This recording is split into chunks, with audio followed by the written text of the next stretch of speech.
आज अनेक महिला सायलेंटली स्ट्रगल करत आहेत. पिरियड्स इरेग्युलर होत आहेत, वेट वाढतंय, मूड स्विंग्स होत आहेत, स्लीप डिस्टर्ब झाली आहे आणि काही महिलांना तर स्वतःचं शरीरच ओळखू येत नाही. पण ही समस्या इतक्यापुरतंच लिमिटेड नाही.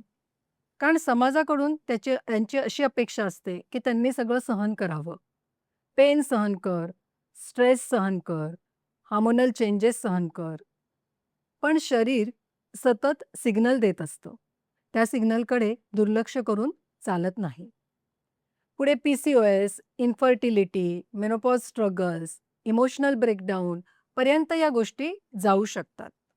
आज आपण वुमन्स हेल्थविषयी बोलणार आहोत. त्यातही आपण हार्मोनल चेंजेस रिलेटेड टॉपिकसोबत डिस्कस करणार आहोत.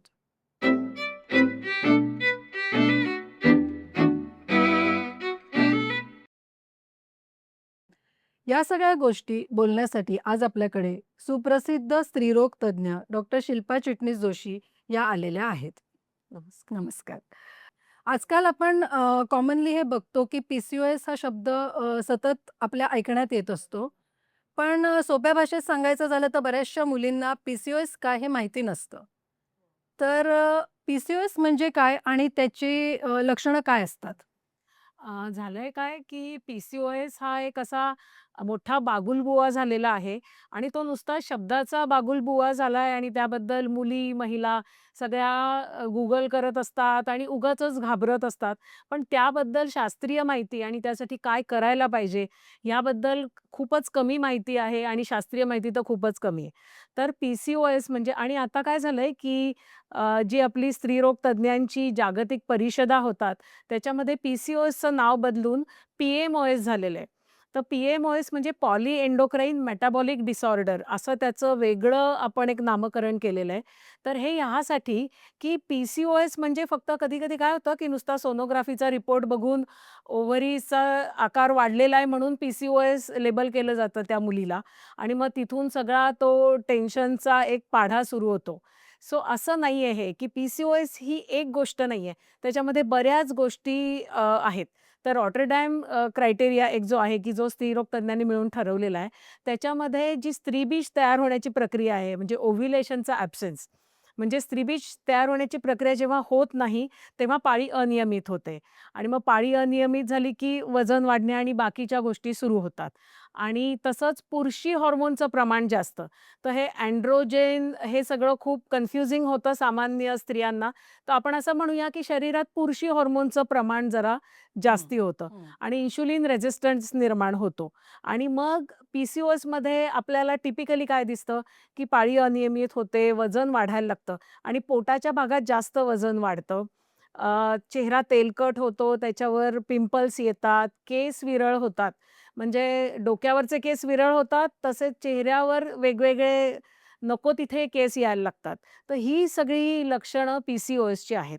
आणि पी-सी-ओ-एस, पी-सी-ओ-डी, पी-एम-ओ-एस हे खरं तर एकाच प्रकारचा जो आजार आहे, आजार म्हणण्यापेक्षा हा लाईफस्टाईल डिसीज आहे थोडासा आणि जेनेटिक आहे. तर हे ह्या एकाच प्रकाराची ही सगळी वेगवेगळी नावं आहेत. सो पी-एम-ओ-एस हा शब्द नवीनच आता हो. तुमच्याकडनं कळला. तर पी-सी-ओ-डी, पी-सी-ओ-एस आणि पी-एम-ओ-एस हे सगळे एकच आहेत. हो. तर बऱ्याच वेळा या मुलींना महिनोन-महिने पिरियड्स येत नाही हो. आणि त्यामुळे त्या खूप रेस्टलेस होतात. त्यांना ब्रेस्ट पेन होत असतं, बरोबर आहे. पोटात हो. दुखत असतं, पण पिरियड्स येत नाही. हो. तर हे बरोबर असतं का पी-सी-ओ-एस असल्यावर? हो, म्हणजे कसं आहे, की आजकाल मुलींना पाळी थोडी लवकर येते. आपण बघतोच आहोत, हं, की 9व्या-10व्या वर्षी सुद्धा मुलींना पाळी येते आहे. हं. तर पाळी आल्यानंतर काही वर्ष, साधारण एक आपण अगदी असं धरूया 14-15 वर्षापर्यंत पाळी थोडीशी अनियमित झाली तर चालू शकते. कारण तोपर्यंत हा जो ॲक्सिस असतो, तो स्त्रीच्या शरीरात ब्रेनमध्ये हायपोथॅलॅमस नावाची ग्लँड असते. तिथून जे हार्मोन सिक्रेट होतात ते हायपोथॅलॅमो पिट्यूटरी ॲक्सिस असा जो असतो. सो हायपोथॅलॅमस ग्लँड, मग पिट्यूटरी ग्लँड, मग ओव्हरी असा हा हॉर्मोनल ॲक्सिस असतो. तर त्याची मॅच्युरिटी अजून यायची असते जेव्हा पाळी सुरू होते. स्पेशली आजकाल लवकर सुरू होते. तर तो ॲक्सिसची पूर्ण मॅच्युरिटी येईपर्यंत पाळी थोडी अनियमित राहू शकते. सो एक 14-15 वर्षापर्यंत थोडी अनियमित राहिली तर चालू शकते. त्याच्यानंतर मात्र पाळी नियमित होणं गरजेचं असतं आणि ह्याबद्दल थोडा अवेअरनेस कमी आहे अजून. आणि कसं असतं, त्या मुली लहान असतात, त्यांचा समजूतदारपणा किंवा त्यांची मॅच्युरिटी कमी असते. तर आईनी हे लक्ष ठेवणं खूप गरजेचं आहे, की आता हिची पाळी वेळेवर येणं गरजेचं आहे आणि ती येतेय का नाही. आणि ती जर का वेळेवर येत नसेल पाळी, तर वेळी स्त्रीरोग तज्ञांचा सल्ला घ्यायला पाहिजे. कारण तिथून हा प्रकार सुरू होतो, की पाळी लांबत जायला लागते आणि मग बाकीचे परिणाम आपल्याला दिसायला लागतात. सो म्हणजे पिरियड्स समजा खूप महिने नाही आले, तर त्याच्याकडे दुर्लक्ष न करता वेळीच हो, स्त्रीरोग अगदी. तज्ञांचा सल्ला घ्यावा. अगदी, अगदी गरजेचं आजकाल आहे. या म्हणजे यंग जनरेशनमध्ये पी-सी-ओ-एसचं प्रमाण एवढं का वाढतंय? ह्याच्यामध्ये बरेच फॅक्टर्स आहेत ॲक्चुअली. आणि आपण बघायला गेलं तर शहरी भागात याचं प्रमाण जास्ती आहे. तर पी-सी-ओ-एस मी म्हणलं तसं, की जीवनशैलीचा आजार आहे हा थोडाफार. तसंच त्याच्यामध्ये जेनेटिक खूप आहे. जनुकीय बरेच त्याच्यामध्ये प्रॉब्लेम्स आहेत. तर बऱ्याच संशोधनामध्ये असं सिद्ध झालंय, की जेव्हा हे स्त्रीगर्भ आईच्या पोटात असतो, त्यावेळी त्या गर्भाचं न्यूट्रिशन म्हणजे पोषण कसं झालंय, तर अतिपोषण सुद्धा वाईट. म्हणजे स्त्री गर्भ आईच्या पोटात असताना समजा आईचं वजन खूप जास्ती असेल, तरी सुद्धा त्याचा वाईट परिणाम त्या स्त्री गर्भावर होऊ शकतो. तसंच अजिबातच नीट पोषण नसेल, तरी सुद्धा हा परिणाम होऊ शकतो. सो असं आपल्याला म्हणता येईल, की स्त्री गर्भ जेव्हा जन्माला येतो, तेव्हाच त्याच्यामध्ये जनुकीय अशा काहीतरी गोष्टी झालेल्या असू शकतात, की ज्यामुळे ही मुलगी जेव्हा पुढे होईल, मोठी होईल, तेव्हा तिला पी-सी-ओ-एसचा आजार होऊ शकेल. दुसरं एक जीवनशैली मी जसं म्हणलं तसं, की आपल्या इथे झालंय असं, की मुलींना काय, मुलांना काय व्यायामाचा अभाव आहे आणि खाण्याचे आपण ऑप्शन्स बघतोच आहे आणि अति खाणं होतं आहे. हं. आणि पूर्वी काय होतं, खायला खूप गोष्टी नव्हत्याच. आता बाजार पूर्ण असा महापूर आलेला आहे खाण्याच्या गोष्टींचा. त्याच्यामध्ये जंक फूड खूप आलेलं आहे. आणि पूर्वी कसं होतं, की मुलं सकाळी एकदा सकाळी काय नाश्ता करतील थोडासा, दुपारी जेवण, रात्री जेवण आणि मध्ये भरपूर खेळ, व्यायाम, घरची कामं या गोष्टी होत्या. आता झालंय असं, की मुलांना कामं काहीच नाहीत. आयांनाच कमी कामं, तर मुलांना खूपच हं. कमी काम आहे. शारीरिक कष्ट खूप कमी. मोबाईलचं व्यसन तर हा युनिव्हर्सल प्रॉब्लेम हो, आहेच. हो. आणि याच्यामध्ये काय झालंय, पूर्वी ना मुलांच्या खाण्यावर थोडा तरी कंट्रोल होता. हं. आताच्या पालकांना असं आहे, की मुलांना खाण्यापासून थांबवणं हे वाईट समजलं जातं. हं. तर ही एक जी चुकीची पद्धत पडलेली आहे, की मुलं जितकं खातील तितकं खाऊच द्या. आणि मग त्याच्यामध्ये हाय कॅलरी फूड, जंक फूड हे खूप जास्ती होतंय. त्यामुळे सुरुवातीला असं होऊ शकतं, की एखाद्या मुलीची पाळी थोडीशी लांबली, की तिचं वजन वाढण्याची टेंडन्सी थोडी वाढते. ते वजन थोडं वाढलं, की पाळी अजून पुढे जाते. पाळी अजून पुढे गेली, की वजन अजून वाढतं. हे दुष्टचक्र सुरू होतं. आणि जेव्हा मुली वयात येतात, तेव्हा त्यांना अशी खूप भूक लागते, कारण शरीर वाढीचं असतं. आणि त्या भुकेच्या तेव्हा त्यांना जी अशी सडनली भूक लागते, तेव्हा जर का त्याच्याकडे लक्ष ठेवून त्यांना त्यावेळी फळं किंवा लो कॅलरी गोष्टी असं योग्य आहार देऊन द्यायला पाहिजे योग्य त्यावेळेला. आहार नाही हं. दिला गेला, तर मग तिथून ती अति खायची सवय लागते. मग स्टमक कॅपॅसिटी वाढते आणि मग तिथून ते दुष्टचक्र सुरू होतं. त्यामुळे ही सगळी कारणं पी-सी-ओ-एस वाढण्याची या पिढीमध्ये आपल्याला जास्त दिसतायत. सो म्हणजे गर्भाशयात असताना बाळाला प्रॉपर न्यूट्रिशन हो, मिळणं हे येस. खूप महत्त्वाचं आहे, महत्वाचं की आहे. ज्याच्यामुळे आपण पी-सी-ओ-एस सारखे आजार काही प्रमाणामध्ये टाळू पण टाळू शकतो. शकतो. So yes. या पी-सी-ओ-एसचं निदान करण्यासाठी आपल्याकडे काही टेस्ट आहेत का? हो, बरोबर. हां, या टेस्टमध्ये मी म्हणलं तसं बरंचसं कन्फ्युजन आहे, की बऱ्याच वेळा नुसती एक सोनोग्राफी करून ओव्हरीज बल्की म्हणून त्या मुलीवर ठप्पा टाकला जातो, की आता ही पी-सी-ओ-एस आहे. हं, हं. तर याच्यामध्ये महत्त्वाची गोष्ट एक ही आहे, की 16व्या वर्षापर्यंत मुलीच्या ओव्हरीज या बल्की दिसू शकतात. म्हणजे त्याचा आकार जरा मोठा दिसू शकतो. त्याला आपण पी-सी-ओ-एस लेबल करत नाही. सो पी-सी-ओ-एसचं जर निदान करायचं असेल, तर हे 16व्या वर्षानंतर झालं पाहिजे. घाईघाईने आधी करायची गरज नाही.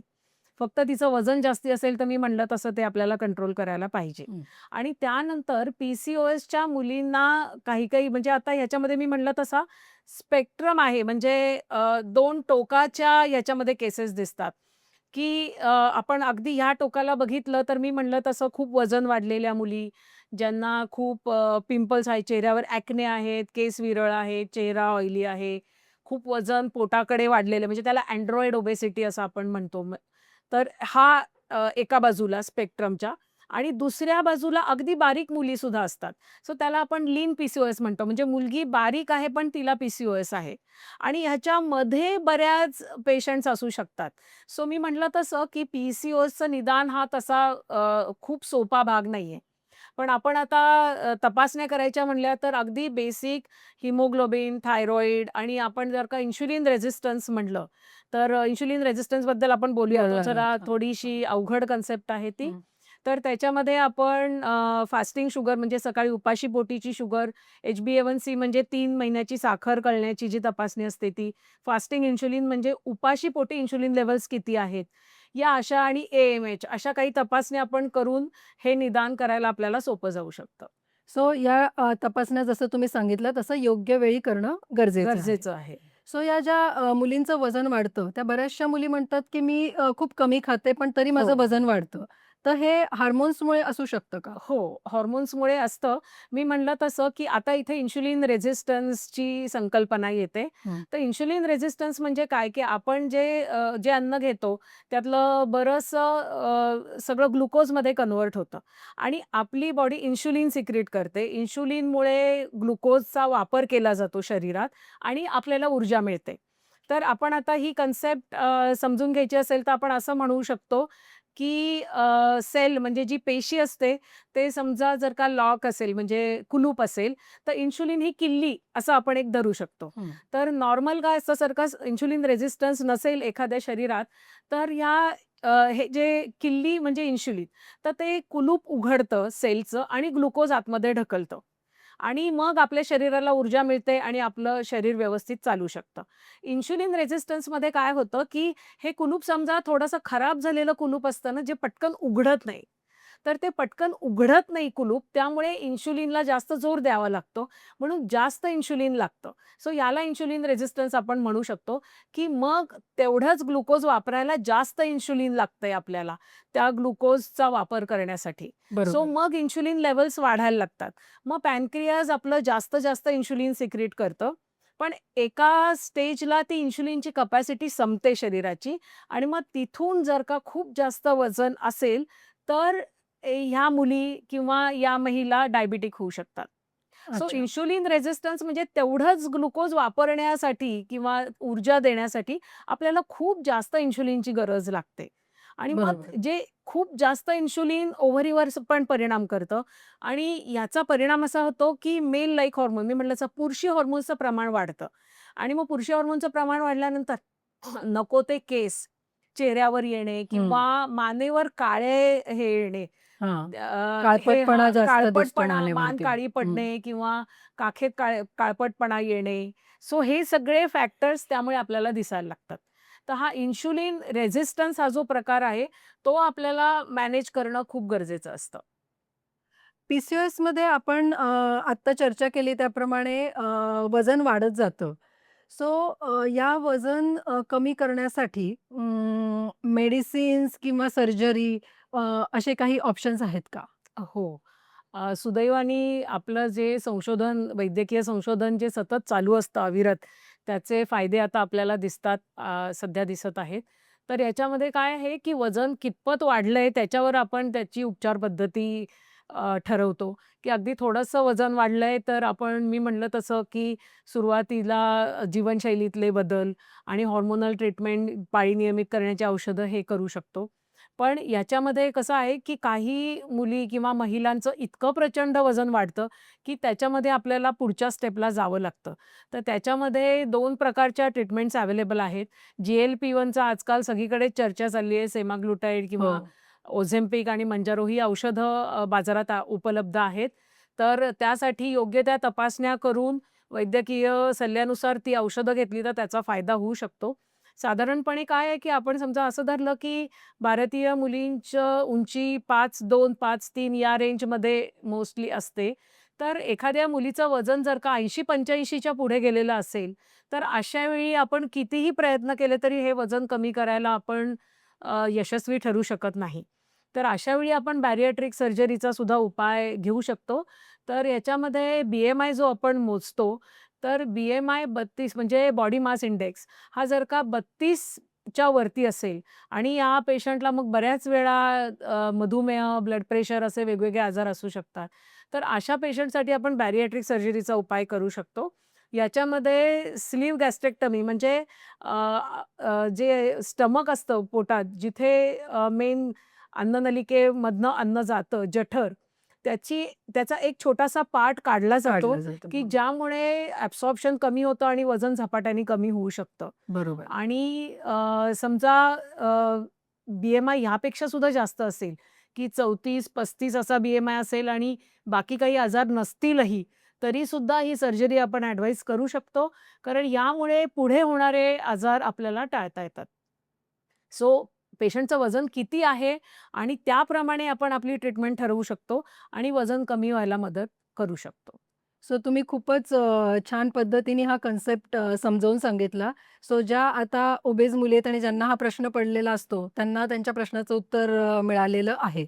आहे. सो ही तुम्ही खूप सोप्या भाषेत आणि उपयुक्त माहिती दिली. त्याबद्दल तुमचे खूप खूप आभार.